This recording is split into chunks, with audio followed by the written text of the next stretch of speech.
and welcome back. I'm Michael Sandler, your host on Inspire Nation, along with... CJ Lou from the Fire It Up with CJ show. Woohoo! Woohoo! Okay, chakra 7. Woo! So for those who can't see, whenever she says this means that she's spraying some sort of... Okay, so I've had people ask, what is this, a particular brand or something of Um, spray of chakra-edness do you use? there's chakra 1 through 7. I got a book where I was interviewing someone. You can find the book on my website. It's like an essential oils. And the idea is that certain flowers, like this is lime and rose, have a certain note that create a vibrational field. So these are special ones that I created. So I have lime and rose, lemon, sandalwood, and jasmine for chakra 6, and I mixed it with alcohol and essential oils. Chakra 2 is blood orange, sandalwood, yin yang, blah blah blah. All Anyhow, right. that's a long So answer. if you've ever felt stuck, lost, or unsure where to turn and you weren't about to spray Chakra 7, then do we have the Positive Momentum Show for you? Today we'll talk about putting yourself out there, taking steps forward, watching your thoughts, and experimenting some more to create positive momentum in your life. That plus we'll talk about Hare Krishna, energy buffet, coronavirus, Shiva lingum, 7 daily meditations, less error, clarity of thought, YouTube alignment, starting new shows, trips to Boulder, discernment of thought, oh my gosh, pivots and shifts, and what in the world goes bump in the night. So Ooh, welcome back to the show, CJ, and to the US for that matter. Are you ready to I shine? am ready to shine. Woohoo! Woohoo! So when did you get back from India and are you grounded? I got back from India on Monday. I left on Sunday night and got back on Monday morning. But I had been traveling for like a full day because there's a 1 whole day difference. So, thanks to no jet lag, which are the best pills ever, I've been sleeping really well on the way back. But had problems, as you know, when we talked a couple weeks ago with sleeping. So I landed, had to fly through Singapore, which has 10 cases of the coronavirus, and I had a mask with me, luckily. But when I had the mask, because of the pollution in Mumbai and Ganeshpuri, where I was walking through the airport, and probably a third of the people in Singapore were wearing masks, which made me even more like paranoid that I should be wearing a mask for the coronavirus, which is they are luckily. I mean, Singapore has much fewer, but greater in proportion. Like 10 is about the same as maybe the U.S. So I was a little bit nervous, but I had a mask and I wore that throughout the whole time. I tried to wear it on the plane, but I started getting a splitting headache because I just wasn't getting enough oxygen, so I had to take it off. So I'm assuming I'm okay, but because it's been since Look, Monday that I look, went. look pretty good here. It's interesting. We have a connection to it in that my personal assistant, my executive assistant, that's her hometown in China. Is So You're kidding me? It's Hunan? she lives in the UK now, but that's her town. Oh my gosh. Does she have any family members that are there? All family members doing great, all friends doing great as well, but she is in continuous contact with them. Wow. It's Wow, a small that's world. crazy. Yeah, that is kind of crazy. So, all right, you're back. We're talking about stepping forward today and gaining momentum. What did this trip mean to you? So for me, my teacher had said just go, and I kept on saying no, I'm going to get sick, and it's not like I'm going to get sick for a little bit. I'm going to get like ill for long period of time, which is why I was so worried about the coronavirus because I was pretty much I caught a couple of colds, but I was able to stave them off when I was there, and then I thought, oh no, now I know what this intuition was. It was the coronavirus. Excuse me. God bless you. Oh, God bless you. Oh, you're. I'm. It's not air to air Well, contact. It's now you've got me because it's I human don't even get a cold. I'm the guy running naked in the cold in the winter. I Cold, just went. schmold, I but you just got went me running. sneezing. I just went running too, so I think I'm okay.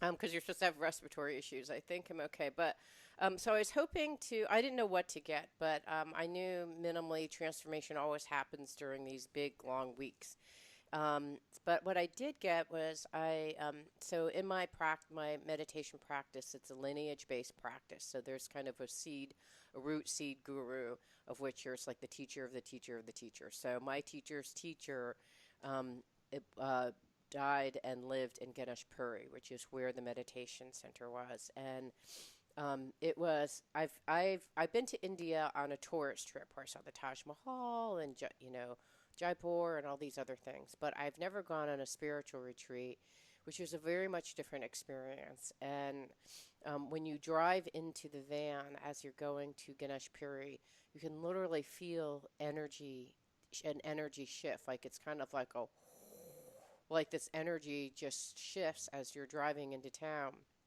And when I was living there for 2 weeks, you're just living and breathing this energy of a very spiritual community, and so I got culturally an experience of what a spiritual life would look like when everyone in the town is involved in a spiritual life. Um, Personally, I got a connection to my lineage and my teacher. I actually have. It's like each of these spiritual gurus has kind of a flavor and essence, so to speak, a certain tonality to their or vibration to their energy. And so I have a sense of what Nityananda's energy does for me, or what Govind Swami does for me. And there's a Kali temple, and there's like one temple where there's like four different temples within the temple ground, and like every single energy was different. So I have a touch point, so that when I'm in meditation now, I can call in the energy of Nityananda, who is the root teacher, and I know what his energy feels like. And I feel like what I did is also created a dialogue. Last night, I felt like in my dreams, Nityananda was there teaching me how to breathe properly, which is kind of a deeper connection, just like a dialogue connection. So those were my steps forward in my spiritual practice, and that's what I got. Very, very, very cool. And that connection, once you get a taste of something, you can go back there and you can go back there and you can cultivate that and you can grow that.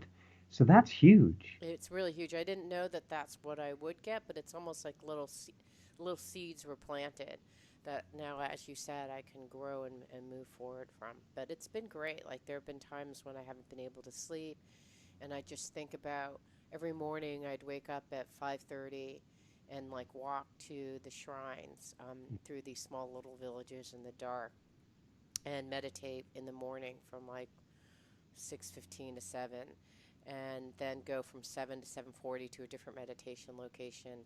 But I kind of have a memory of the sounds and the smells and the visuals and there's a whole process when you go to these places where you're supposed to, touch the floor, touch your forehead. You're supposed to bow to the energy, and which is represented by like a little altar. Um, you're supposed to sometimes take water and like take a sip of the sacred water and put it over your crown chakra. There's all these rituals which were really nice to kind of anchor into that space, along with the visuals and sometimes chanting that you're supposed to do when you go to certain temples. So it was really quite extraordinary to have that experience. I love that. That's something that I work with clients a lot on is building your life as ritual Mm. because it steps you down or steps you up into a magical place. It And absolutely does. if you can live life more as ritual, not as mindless. We're not talking about lighting candles without thinking about it. We're talking a mindful practice of repeating something that helps get you into a special sacred space. At 6:30, I started going on the last couple days to this place called the Kali Temple. Kali is the statue that you've probably seen. She has like a machete that she's basically chopped off the head of and like carried in one hand, and on her leg she's stepping upon someone on below her. So she's this fierce person that is meant to, like, if you have I was using it for like, please Kali help me sever these unhelpful thoughts or beliefs about whatever. So that's how I think people go when they're struggling and hoping that she can cut through the fear and the darkness and kind of go through that. So I think that's what I think. I'm not sure what other people were going for Kali, but that was what I was going for when I went to her temple. And each day you'd ring a bell, bing. The bell is like a bell that's on the top that you ring to leave whatever it was that you came in out the door, and you walk in, you bow, you get a little red dot on your head, you get the sacred water, and at certain times you have this like little rice, glutinous rice thing that they put in a newspaper that you eat. Um, but the, but I started going there 3 times during the week, and um, every morning at 6:30, this couple would come in, and they were impeccably dressed at 6:30 in the morning, and they would come in and they would sing this ritual song, which was probably a 10-minute song they sang every single day, and their hearts were completely in it. Like they weren't just like, I pledge allegiance to this flag, and like it wasn't like that. They were kind of, just with their hearts, singing to Kali. It was beautiful to see. That brings up a whole nother theme, which is, I guess, first off, everything matters. Hmm. If you're living life as ritual, you're living life as prayer. That's what we're talking about, living prayer. And so, of course, you're not going to get much out of prayer. God, thank you for this day. Right. God, thank you for my. Oh my God, thank you, thank you, thank you. And they're singing it and they're belting it out. And one of the big themes that I've been working with coaching clients this year on is clarity of thought. And my guess is the more that you step up the ritual, the more you are present with your thought and you're going, whoa, whoa, whoa, whoa, I'm supposed to be in prayer now. I'm supposed to be in this now. I'm supposed to be in that, which means that you're watching every thought and you're becoming more discerning, more pure of what you want to keep in your head and what doesn't serve you. Yes, absolutely. And it's hard because one of the things on the last day of the retreat, my teacher said, I can tell you that every single person in this room, there are about 20 of us, have transformed. And what's going to happen is your ego is going to come back in commensurate form, trying to fight whatever progress that you've made. And it has, it really has. And it's about um, being aware that that's happening and keeping your thoughts at bay. And it's really hard because thought after thought kind of comes back because I'm back here reintegrated into my quote unquote normal life. And I'm trying to keep some of the practices that I had, and at the same time, like trying to meditate 4 times a day is really hard. I haven't succeeded in the 4 days that I've tried. Um, Yesterday it was like 3, and one of them was like a 10-minute meditation that like took me into sleep. So I don't know if it really We call counts. that a napitation. I guess it's yes, we have this napitation too. So yeah, so it's hard to watch. And his as I left him, I said, "What kinds of things that I can work on?" And he said, your practice on the cushion is getting better, and is evolving, but it's off the cushion. And he's like, I've watched your thoughts, and they're like chickens running all over the hen house, and I'd like you to be in your heart, you know, and awareness of your heart every day, every moment off the cushion. And I can't even tell you how hard that is to do. I've been trying, and it's so hard to watch your thoughts. However, I can see very clearly you have, at least today, Hmm. a lot less chickens going on. Yeah, you can A see that. very, very clearly. Yeah, You are a beautiful hen house, CJ. And that's good. and either your chickens are tame or you left a whole bunch of your chickens behind in India right now because Mm. you are certainly there's an element of integration, there's an element of WPF, if we're completely honest, of trying to take everything from there and integrate it here and going, who am I now? Where am I going? What am I doing? Because I'm sure none of it temporarily makes any sense. Yeah. And now actually that ritual still feels like home. So it's really confusing. Hmm.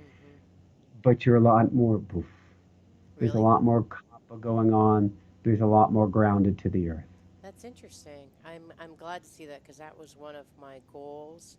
not that you're supposed to be attached to your goals during a meditation retreat, But you can have but intention. secretly, that was what I was hoping, is that I'd be more grounded. So that I think it really, I'm glad that you are noticing that. I don't notice the difference because it's me, but I will say that when Nityananda, who's the root guru, when you go into his place that he took samadhi, which means where he died, where he passed, where his bedroom, where he stayed, there's still a strong vibrational presence of his energy. And when I sat in that room, and if I could just still my thoughts, I would feel like a presence, and it would be like a plunk, like right in my third eye. And it was like this stilling. It's as if someone took like a hockey puck, really heavy hockey puck, and stuck it in my third eye, and it just sat there. And like no thoughts came, and there's just like a heaviness, and I don't even know how to explain it. It's like I've never felt that present.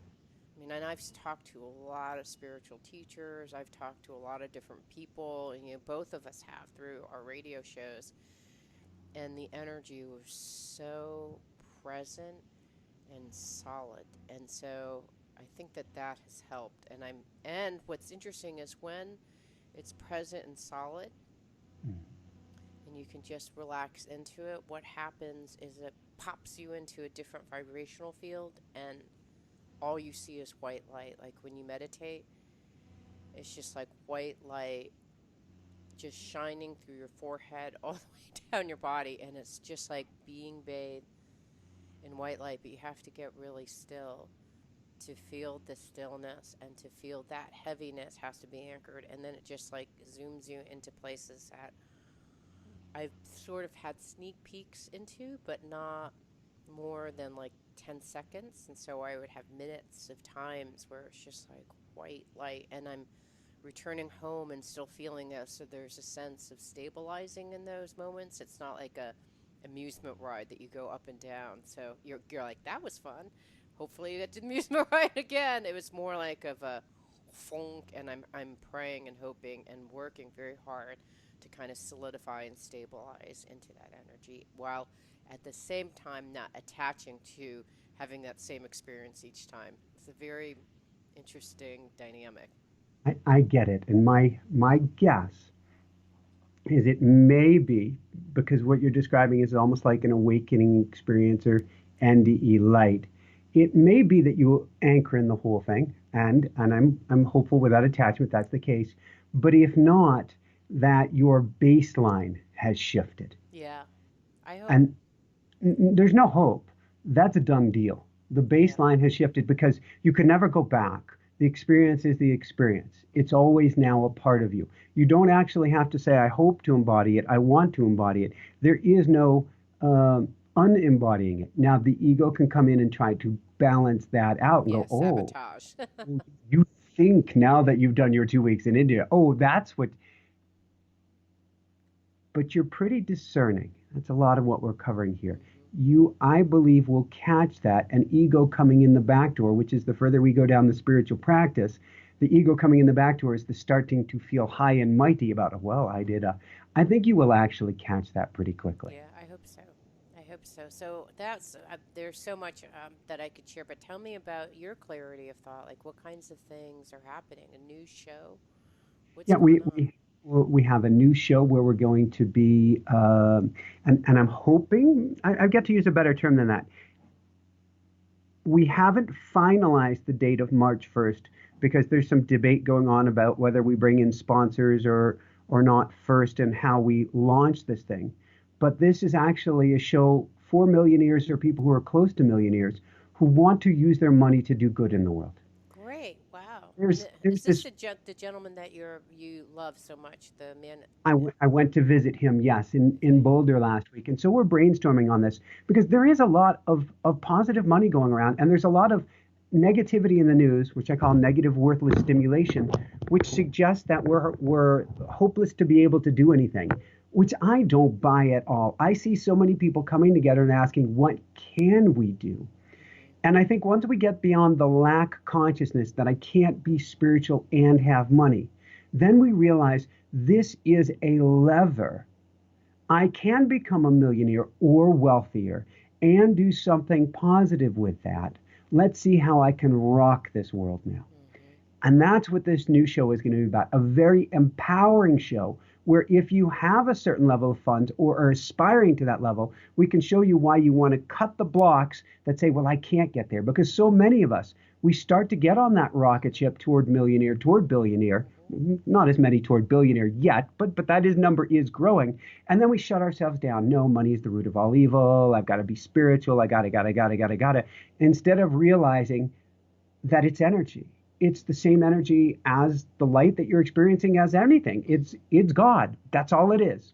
And when you understand that you understand that you can use that energy to help shift the world.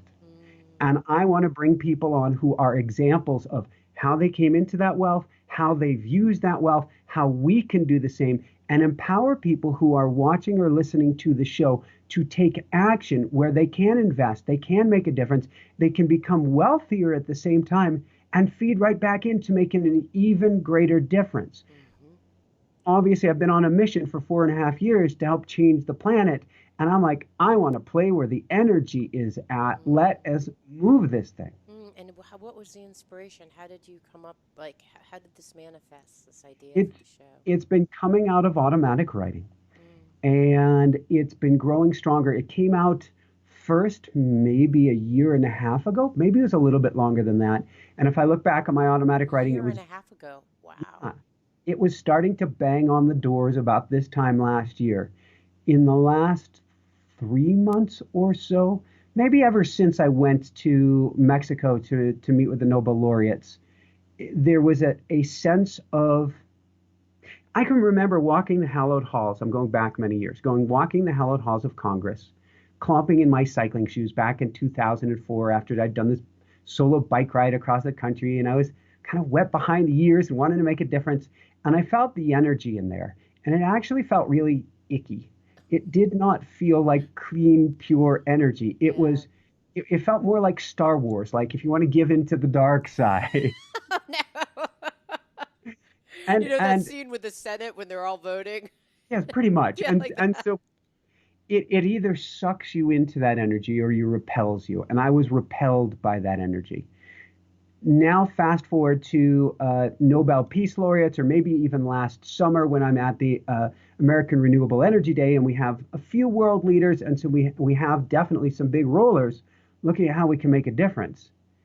And I've settled into a new skin. Now, I'm in my power place. I'm sure I'm just at the start of that, and that's hopefully without ego, but I'm in my lion place now. Yeah. I'm ready to roar. And I'm like, wow, I'm a vibrational match to this energy. They're making big shifts and contributions to this world. I'm wanting to make big contributions and shifts, and hundreds of thousands of people a day, but I've got much bigger vision. Right. And I'm like, I can play with this energy. Yeah. I can hold this space now. I know billionaires. I've worked with billionaires. So I'm like, I can hold this space. Why aren't I doing this show? And it has been getting louder and louder. And now I've got multiple projects. We've got our automatic writing book coming out in September. And we've got the cover design and it looks awesome. Oh, yay. Jessica, I know that you were working on that last time. Yeah. Jessica worked with a private designer. I had some influence as well. It came out even better than expected. We have Open-Hearted Warrior, which we're going to be having our writer coming out in beginning of April, and we're going to be writing that and getting that out for September the following year. So we're going to have book after book after book. Each day I go into my automatic writing, and I'm how do I put this? I'm not above beyond saying, go to automaticwriting.com. And if you haven't gotten the automatic writing program, get the automatic writing program. It will change your life. Okay. With that said, I've been getting, here's what you need to do with Open-Hearted Warrior. Here's what you need to do with Open-Hearted Warrior, because we're supposed to start recording the video series for it this weekend. And then it starts going, you need to start Enlightened Millionaire. You need to start Enlightened Millionaire. You need to start Enlightened Millionaire. And I'm going to say that again because I didn't want to put the title on air, but it just keeps on banging on my door. So Sergio, if you're listening to this, I don't want to share the title with people yet till I've got all the URLs and stuff. But it keeps on going. You need to start the show. You need to start the show. You need to start the show. Why aren't you starting? Why aren't you starting? Why aren't you starting it? Wow, that's And strong. it is knocking on the door. I'm getting dreams about it. I'm getting Mm, synchronicities about it. And I'm going, okay, I get it. I need to start this thing. I met with Anita Sanchez, mm-hmm. amazing Indigenous grandmother. She's written an incredible book. I think it's called The Four Seasons, and she's being awarded, I think, like Hispanic. I'll probably get this wrong, so please forgive me, but I think Hispanic Woman Author of the Year or Hispanic Author of the Year she's getting this year, and one of the top 30, according to one magazine's women influencers on the planet this year. I mean, she's doing some amazing stuff. And she was talking about all of these people who have money, who are coming together as groups across the country and asking, what can we do? Mm, And so she said, the time is now. People are asking, what can I do with my money? What can I do positively with my influence? mm-hmm. And so I'm watching these pieces come together. And that door or that knock on that door is just getting louder and louder and stronger. And I'm going, Uncle, I submit. I will do this. Well, there seems so clear. There's a clarity of thought there. Is that the clarity of thought, or is that something else? Well, the clarity of thought is in all areas of our life. We're challenging our coaching clients to look at their minds. I'm looking at my mind. I had on a most amazing guest, highly recommend him, Shaman Durek, Mm-hmm. a week or two ago. He has a book, Spirit Hacking. Mm-hmm. Love him, love him, love him. And he really had me thinking about uh, our thoughts our thoughts as having, I think he would call it a crystalline structure to it. I equate our thoughts to Tetris. Is every single thought is a block that's coming down and you get to do something with it. Mm, And are they blocks that are easy to work with? The positive thoughts are blocks that just fall right into place? Or are they the blocks that you don't really want that you have to figure out how to deal with? right. Every single thought you have, mind as creator, that's a concept from Mitch Horowitz, it's a concept from New Thought for a good 100 years. Every single thought you have creates a physical beingness, an entity, a thing Mm-hmm. that is truly physical in nature and real. If we get this, we become a lot more, Hawaiian word is pono, discerning, true, pure of thought, or righteous, you could say, where we become very, very careful what we say. Now, I am in my power seat. I'm in my creation seat right now. We all actually are, but Mm-hmm. I am feeling it, I am embodying it, and That's I am being so careful mm, about what I say because things you can attract or build in a moment if you are pure of thought. Jesus walking on water wasn't going, I don't know, maybe I can do it. right. Dude just knew. Right. If we bring that level of knowingness to our mind, what we can do, what we can create is truly unstoppable. If, of course, it's for our highest good and the highest good of all. I truly believe there's this karma that we come in with, not good karma, bad karma, but our path. If Mm-hmm. it's not in alignment with your path, you can say, I'm going to walk on water all day long. And Right, and you're gonna not. You're gonna. Your foot's gonna go right in, and goodbye. You're drowning. bingo. Yes. Wow. Okay, got it. So that's so. So it sounds like you're getting automatic writing. It's very clear that this new show on the Enlightened Millionaire is has been Which we beckoning will and calling strike you. that name from the record Okay, again. sorry. I'm sorry. Yes, this new There's like show. beep beep that's coming is coming through. And you've been working with your clients on kind of owning their thoughts. And what's the YouTube alignment piece? So you emailed me earlier this week Oh yeah. and said, Michael, what in the world is going on with YouTube? Yeah, my subscribers have gone down since January. So, and part of that is YouTube has gone through and announced to people that they were culling like the bots. A lot of those subscribers that you had weren't real. Oh, okay. And so they've culled out a lot of the not so real subscribers, shall we say. And then they tweaked algorithms that makes it, until you understand how to work with it, we're learning about this. I'll dive into that in a moment. It makes it a little bit trickier to get viewership initially. So starting last, I guess we peaked in October. Since then, our show has been clamped down, and more and more and more where it is easy to the ego certainly wants to get upset and go, wow, we just put out this most beautiful show and almost nobody's finding Oh, it. interesting.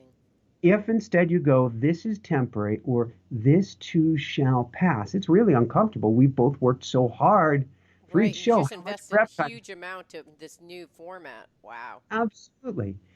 But if you go, I get to hang in there, I don't have the answers, but I am going to continue to take steps forward, And it started large in or October? small. October is when we started going, do, do, do, do. We Okay. peaked in October and then went down, down, down, down till about 2 weeks ago. Okay. And 2 weeks ago, things started to shift. There are some new ideas on uploading. It's kind of technical, so I'll deal with that with you, or explain Yeah. that with you off air. We had consistency and more consistency, even as things are going down. And I'm going, do we even air something right now? I don't know what to do. We kept putting that one foot. This is momentum, one foot in front of the other, being discerning, being clear of thought, and now our show is on a record rise. Wow. Okay. Interesting. So So it we took a have while. It took from rounded that corner. October. Yeah. And so this is where the mind, we really get to watch the mind and be discerning, which is who you are now is a product of what you did before. Hmm. If you realize it, then you realize that big or small, until we are incredibly pure of thought, there is a lag time. Hmm. And not to pick on yourself. Don't look at life as a snapshot. This would be a challenge with Eckhart Tolle, and I love Eckhart. And Shaman Durek was picking on him in a loving way on our show last time. But the power of now does not mean that in this moment, if you look at your entire life, that is who you are. In a sense, that's who you were. Hmm. And so don't get down on yourself if you look around and go, "Oh, my apartment, my bank account, my this, my that." No, that's a lag factor. Hmm. So in YouTube, I'm looking at it and going, oh gosh. Yeah, that's kind of frightening for you to all of a sudden have that. And then you go, wow, frightening means, well, that's my teacher. Mm. Frightening means new experience. Frightening means I didn't plan on this. This is here to serve me. If I can instead latch on to that, then, and I've been telling this to Jessica left and right, I'm like, we got this. She's like, yeah, but no, no, we really got this. Because if we can hold this space, even when it appears to be going down, we are going to rock this thing. Hmm. And then, almost like a cartoon where you see something stretch far, then kind of pew, back, it comes back if you stay in that space. So do you think it was the discernment of thought, or was it just an algorithm in YouTube, or some combination thereof that turned things around? They are the same. If I went, oh my God, what's going on in the show? What am I going to do? And started grasping at straws, chances are I'm going to flip the, I'm, Scarcity. yeah, I'm going to pull this leveler where I just picture an old Western bar. You're on the second floor, and all of a sudden the doors open up on the floor beneath you and you fall through. That's the panic button. And Right. that's what's going to happen. If you say, no, I've got this, I don't know how, I don't know where, I don't know why, then you're going to start to notice patterns. You're going to start to see things.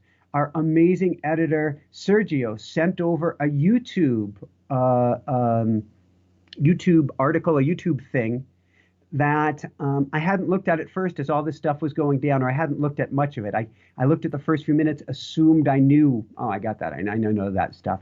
But then I said, no, we're going to lean into this and we are going to own this. And I went through this video step by step. I'm like, yeah, okay, yeah, okay, yeah, okay. And because I was now in this high vibration state, Mm. I'm saying I'm open and let's try. And the discernment helped bring it about. If I hadn't stayed Mm. discerning, I wouldn't have been open and I'd still be fully lost. Now we're doing great, but I'm sure there is so much more to learn. But the idea, the concept of A, I've got this, being in your power, Mm. and B, when those negative thoughts come up, oh no, you're here to serve me, teacher. The, oh my God, look at this. Oh no, great, I'll take it. Thank you. Mm, And it becomes such a positive fuel.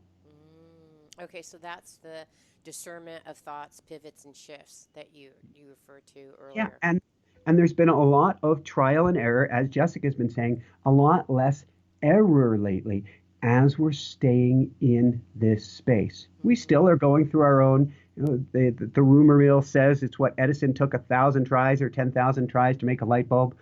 I wonder if that's actually true. However, with that said, we can feel the inevitability of becoming closer and closer to our goal. And so it seems like more stuff, more times the light goes on than not. And even if it doesn't, I'm like, oh, goody. That too is one more step closer. Yeah. Completely different way of thinking about things and takes you out of this victim mentality of a poor me, woe is me, another thing didn't work. And Mm, instead, it's a, oh, wow, that didn't work. We're rocking it. right.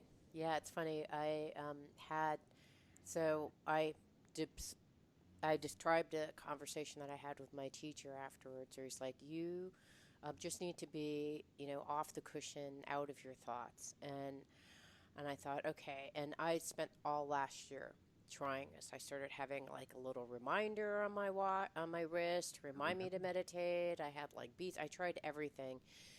And when he said that, I said, okay, well, I realized that what I need to do is break this down into smaller steps. What, as a coach, it's like too big for me to ask. I mean, I tried doing, this like reminders. I've tried everything, and it just doesn't seem to work. And he said, you just have to do it. And I was like, okay, well, do you have any smaller steps? He's like, yeah, just breathe. And I thought, okay, as a coach, this is not helping me. It really just was not helping at You're all. going, this is like spirituality light. This is You know, like, I I got know. just breathed 30, 40 years ago. I was like, okay, this is not helpful for me. And I started going despondent, kind of a similar kind of like tanking down. And I thought, okay, all right. And then I guess I realized that what was happening was that I sort of knew this earlier on that this was an area that I needed to shore up on my own without my teacher. And so I found, some other teachers to help, other people who had strengths in areas that I needed help in. And so I started, farming out some of the stuff. And, part of it when you're on a spiritual path is knowing when you are in awareness. So there's this period where you're trying to feel like an open sense of awareness, but you don't even know what that point is. It's like if I'm sure you've reached that point in your own athletic training too, where there's like this is the peak, this is where you're at the sweet spot, but you don't know it until someone says like, "Yes, you're there." That's the goal. And so I've been working with a dear friend of mine who helps me. He's like, okay, I'm like, okay, is this it? He's like, no, that's it. I'm like, oh, is that it? Okay, so now I know where to go. So I found other people to help me out, and then some of the grounding, which I really feel like I need, but it's not in part of this inherent practice or the practice that my teacher offers. I had to get another practice that helps me integrate ideas so that I can stay in alignment with this practice, but introduce new things in here. So it's very similar where it's like I felt despondent. It's like, oh my gosh, I can't do it. And then I just realized I can do it. And what's interesting is I I went into my meditations. I'm like, I have a lineage. There's lots of teachers here. Someone else help me. Awesome. No, no, I need to anchor that in because we think we're going it alone. Somebody yesterday, I think, said like Matthew 1:15, the Hmm. story of the prodigal son who's been sent away and feels like a failure and comes back and doesn't realize there are always people by our side. There's always spirit by our side. There's always teachers by our side, whatever we want to call it. We ain't going through it alone. And if we can call for that assistance, boom. Yeah, it's like either the actual real people that I can physically call, like, hello, help me, John, or Yes. teachers that I can go to that help round out, some of the gaps in my knowledge or understanding that like. What's interesting, what I've learned through my experience is that, when you go on a traditional spiritual Eastern path, like there is a prescription. And the prescription doesn't work for everyone, right? It should, because they try to make a prescription that works well for everyone. But so, for example, for me, I need a lot of grounding. Why? I don't know. But for my own personality type, and for my life experiences, who the heck knows? I just need grounding. And I know that from going on the Camino. And so my practice is all about shooting upward, not necessarily grounding downward. But for me, I need grounding. So this path that I'm on doesn't necessarily cover that. So I have to go on to another path. So it's like, I guess what I'm realizing is that your path is custom made for you. And one of the challenges of going through any path is throwing it all away, saying, "Oh, this isn't working. Forget it, because it's not working for me." Versus saying, "Okay, that works, but I need to pivot in these directions so I can get what I need in order for my spiritual path." Regardless of what other people say, you kind of like you have to trust your own inner intuition about things, and so that's one of the key learnings that I had too. And then once I had that faith, I'm like, I know that I'm in alignment with my current path. That it's focused on energy, it's focused on yoga-based principles. I'm completely there philosophically, but it's not working on the grounding piece. It's not working on like an implementation plan. So I have to create that instead of throwing all the progress that I made away. It's very similar to a YouTube thing, right? Where you feel like, oh my gosh, something's happening, it's tanking, it's not working, and you want to throw everything. I'm like, oh my God, I'm just throwing everything away. And it's about pivoting, right? Saying, okay, this path is not as a prescription for many people, but I need a couple edits and pivots and shifts. And instead of saying, oh, forget it all, I'm pivoting and shifting. I'm sure my teacher's not going to like that I'm pivoting and shifting, but like I have to do this for myself, for my own spiritual path. I have to customize it, and I am. And Yep. sorry, Yep. once I got that, I was open. I started receiving messages from the other teachers in the lineage showing me different things that I could try. So, I love it. And if I look at your essence, if I look at your beingness, you have what I'm going to call an inner rebel. It it's may be true. from being a teacher in many Yeah, lifetimes. yeah, It may be from having learned so much. And I don't mean to say that your cup is overflowing and that you are not willing to, as the teacher and the master, it pours into your cup and it spills over because you're full. I don't believe that's the case. But you definitely question, yeah, and you definitely need a custom path for yeah, you. yeah. And if somebody tries to fit you in a box, you will fight back.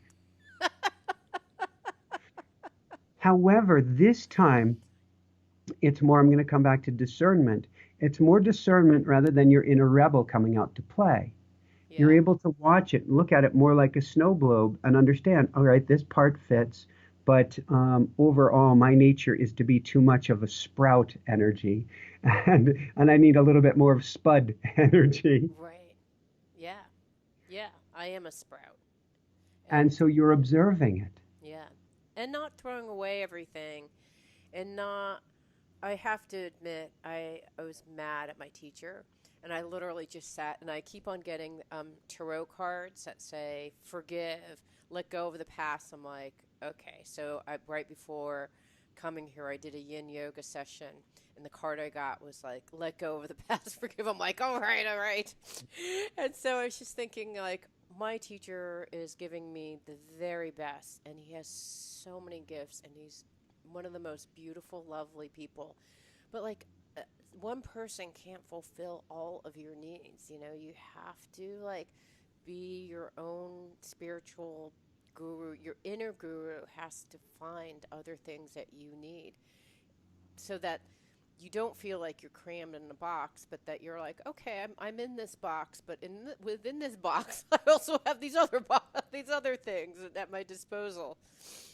Let's see if I get this right. if you picture the Buddha, or in this case, the teacher, as your raft, Hmm. and you're stuck on an island and you need to get to the other side, then you believe in the Buddha or the raft, and only the Buddha or the raft to carry you across the waters. And then when you're across the waters, you let go of your raft. Hmm. That doesn't mean that you need to let go of your teacher. But as the Buddha would say, the Buddha's not real, but believe in the Buddha until you've gone across the water, and then don't believe in the Buddha. Hmm. He is helping you across these waters, but he's not the be all end all. He's the raft. Yeah. Yeah. And I don't know whether it's realistic to even have one person be on all, One you know, of like many rafts. right, like just even I'm married to my husband. He's as close as you're going to get. I mean, he fulfills me in every single way, but there are people that I have that are friends that help, in areas that I need help. And he pretty much hits all the mark. But, there are kinds of times that I need to talk to friends or therapists or other people to help me because he cannot be everything, nor should he be, right? Like, really, should you rely on one person to be required to fulfill all of your needs? I don't think it's That's a setup. realistic. What? That's a setup. Yeah, it is a setup for both parties, right? I mean, either I'm going to be constantly disappointed, or he's going to be constantly put upon to have like an unrealistic set of requirements. So I think that's one thing that I recognize about my spiritual path, and it breaks my heart because I want to be, my teacher would like me to be on the boat and to be on the island and not, but I just can't because I can't further my spiritual path and also feel loyal, and I hate not being loyal. It's very hard. But that's not, you know this. That's not your journey this lifetime. Maybe it was your journey for 100 or 1,000 or an infinite number of lifetimes before. Maybe it's your journey next lifetime because there's no judgment placed on one way or the other. And some people may need that one teacher for a lifetime or one teacher for a whole specific period. But that's not you, CJ, and that's not your inner rebel, which this girl inside of you that just wants to rock Yeah, will not be contained yeah, by that's just true. one practice, just one teacher, just one teaching. I Not do you know possible. Linda Howell? Have you ever interviewed her? She does the Haven't. Akashic Records. She's fantastic, and I had talked to her after the show, and I'm like, I have a question for you. And so she tuned into the Akashic Records, and it was about my teacher when I had the same issue a couple years ago, maybe a year ago. And she said, you have been in so many lifetimes where you've had a spiritual practice and have been restricted. And it's so restricted. The same set of words. You've been in a box, you've been restricted, and and like that's not your lifetime now, very similar kinds of things. So I think that what you're saying, you must be channeling my Akashic records as well, Michael. Oh my gosh. All right, so anyways, let's go back to you, trips to Boulder, um, and what goes bump in the night. I'm assuming it's some animal. Is it? So, well, we had it's interesting. We had last year three tomato plants that started as tiny and then took over a whole sliding glass wall of the house.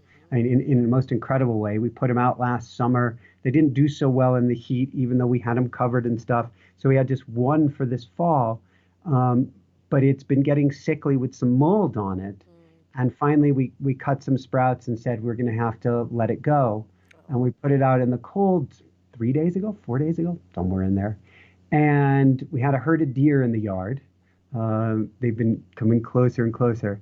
And one of the deer kind of got this look, and it was like twinkle in her eye, and she's not stopped staring at this tomato plant. We go to sleep. But there are no Uh, tomatoes on it. It's just there's like no the tomatoes leaves. on it. It's got leaves and it's got some fungi or something on it, and we didn't want to feed it to the deer because I don't know what the mold would Right, do to them, exactly. or Yeah. maybe they'd, I don't know, be having visions or something, the deer in the yard. So tripping deer. We go to sleep, and around 10:30 at night, we hear boom, boom. And I go downstairs, and the planter has been tipped over, and the tomato plant is gone.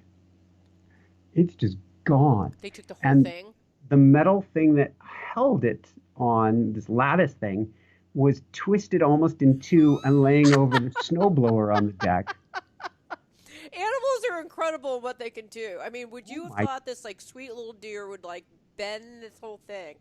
not at all. I mean, it was a superhuman, it was a severe effort. And I look around and I go get a headlight and I check everything out. And there's only a small gap between the snowblower and the railing.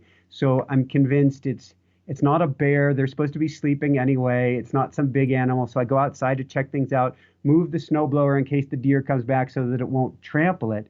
And Jessica is all concerned that I'm like going to be eaten by killer deer or something outside. You're in that half awake state. You're half Yeah, dreaming. they're like sitting there with like the different parts of the fence ready to fend you off, hooked under their horns. I have the whole picture. So this deer has had a talk with the other deer. And since then, they are now coming and hanging out on the deck. No. And right before this interview, I'm sure How I don't have many? the How many? probably three on the deck, no more than three on the deck at once at the moment. But even one on the deck, CJ, and three, and one of the kitties, Love Bug, has been shaking, scared because this animal's so big, but gone up to the window. And now, when right before this interview, Jessica saw one of the deer, I believe this female deer, and Jessica threw herself on her back to expose her belly and kind of scurried up to the door. And I think the deer like put its head on the window and pressed to look in. These animals are just grooving on us. That is incredible. So, and yes, of course, I do have video because these animals are. I could just spin a yarn, but they are. That's phenomenal and So, hilarious. what does Wait, that so mean? what are you gonna do with these deer? So now that they're so the tomato plant and this Tomato plant's gone. and like a Yeah, little showdown. Like to me that like I view this as like a little western showdown. You're like, "Oh, you think this like tomato plant and this like fence is going to keep us it's like you know, it's like, bent but I, your I little see metal fence, if threw it you on the if ground." you do like spiritual significance of deer, there's a softness, there's a gentleness, there's a connection to them. Hmm. And they're feeling good in our energy, we're feeling good in their energy. And how I'm looking at this, where we go from this, I I don't know. I would like to be the Pied Piper of deer and have them follow me all around. Who knows? But really, where I'm looking at this is we've been in this house close to 2 years, a little bit less than two Wow, years. that's long. Animals are very standoffish at the beginning. They're very afraid. Then they start to get a little closer. They start to get a little closer. We don't realize in life how much in all areas, if we're pure of thought, if we're thinking about these things, we would love the closest relationship with Hmm. the animals on our land. We'd love to be the caretakers of this piece of land, which isn't ours. It's Mother Earth's. It will always be Mother Earth's, and we're here for a fractional period of time. But how many changes there have been with the animals, with the rabbits, with the chipmunks, with the squirrels, with the hummingbirds, with the birds, now with the deer, that you don't see if you take a snapshot how much things are changing. But there's a momentum building under the surface. And for the deer to be looking at this tomato plant going, I think it's safe to actually go on these people's deck. That's something that wasn't just overnight.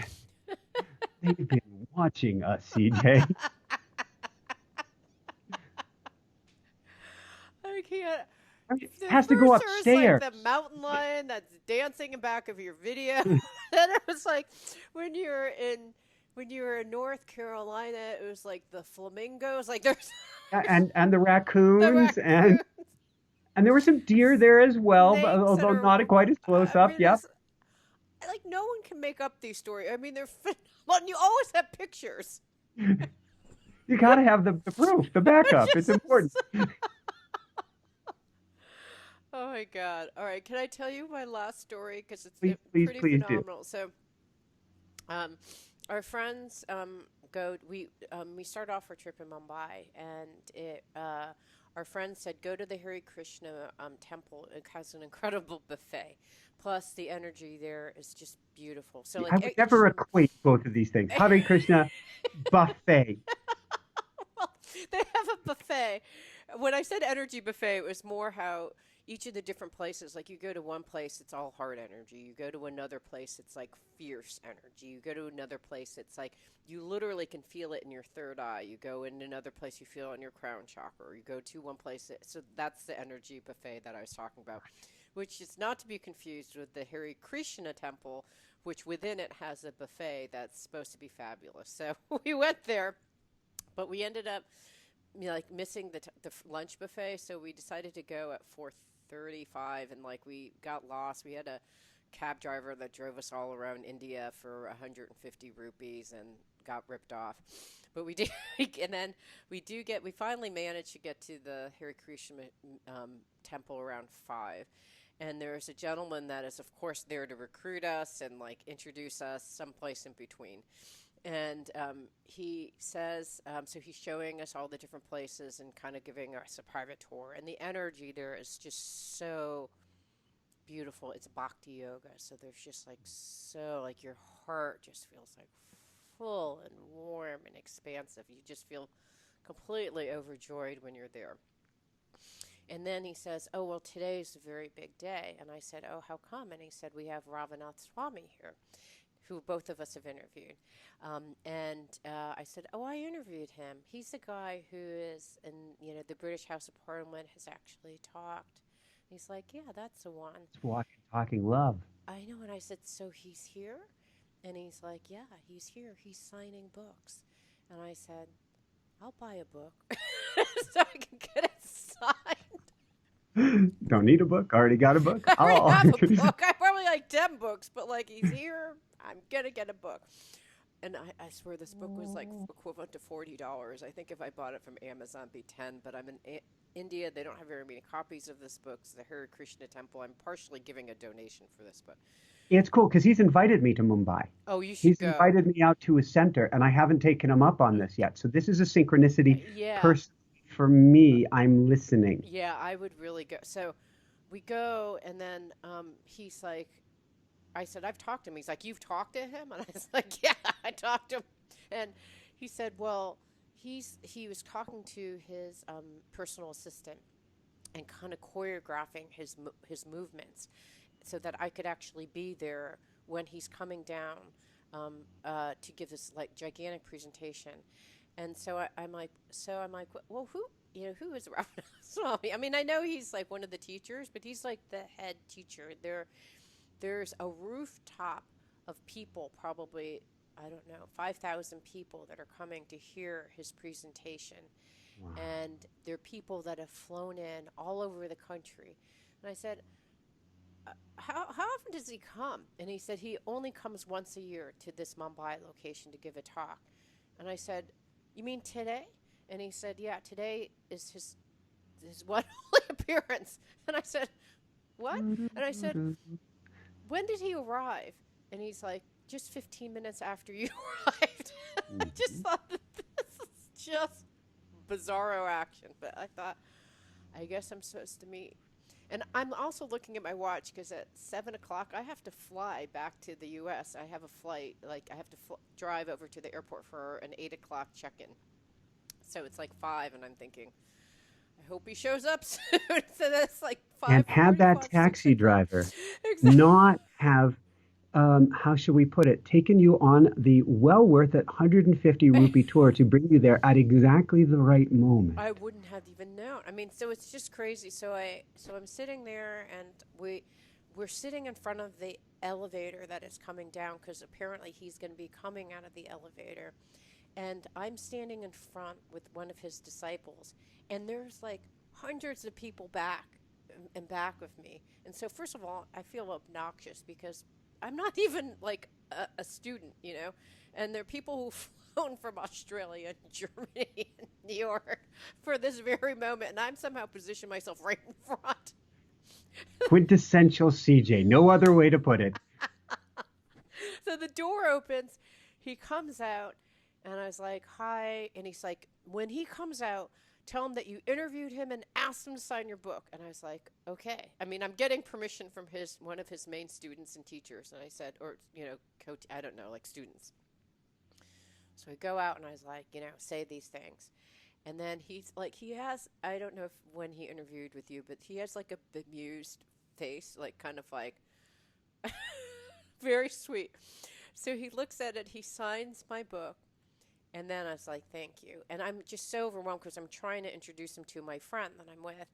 And I turn around and he looks at me and he gives me this garland. So that usually the people give a garland, which is like this beautiful garland, and it's blessed by that person, that guru. And so he takes these two garlands and he puts them over my head, and I'm like, it's like getting electrocuted, like showered, I should say, with the love of his energy. And I'm like, like I'm just so out of it that I forget to introduce my friend. He comes out. The flowers are heavenly. My face is like all of a sudden melting. I'm just so like everything is softening. I'm so elated.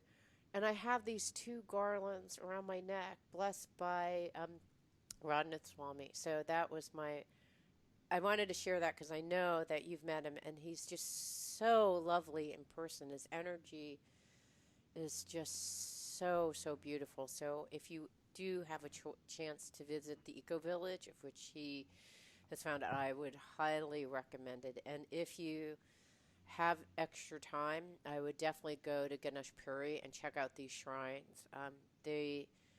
Some of the energy there is just extraordinary, Michael. Like you will go there and your heart will just feel like it was given 1,000 years of love, cherishment, being cherished and affection. It's just, I can't explain it, but if you have a chance, I'd highly recommend it.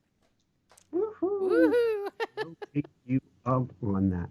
All right, we get to wrap things up. I've got to jump to a coaching client. Lucky person, we're going to play for the next hour. Yay! Any last thoughts? It is so great to have you back. I am not just taking that lightly. I'm putting that into the hopper because I can remember that interview with crystalline clarity, and like I was petting his book. He's like, oh, because I I would was basically highly petting his head on the cover of the book.